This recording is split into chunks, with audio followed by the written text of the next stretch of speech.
It's nice of Brian Mulroney to re-embarrass himself every generation or so. It lends a sense of continuity to our history. In 1946, when he was 7, he set the pattern, asking the Chicago businessman who more or less owned his Quebec hometown what song he'd like and getting paid to sing it. 40 years later, when Ronald Reagan visited, Canadians felt as most now do about Trump, but Mulroney embraced him and they sang together holding hands as Canadians cringed from sea to sea. In 1993, his government received the worst election rejection ever, winning just 2 seats. He'd resigned beforehand, but we punished him anyway.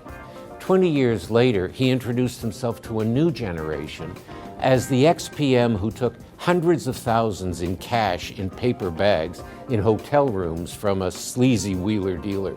He never really explained it or returned the $2 million he got from a liberal government 10 years before for claiming they libeled him by saying he'd done exactly what it now appeared he did.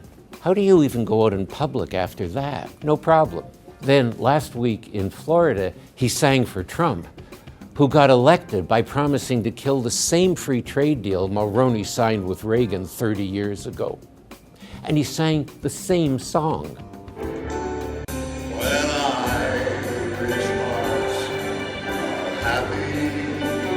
He's the eternal fountain of Canadian shamelessness, and I confess, I'd almost miss him if he weren't.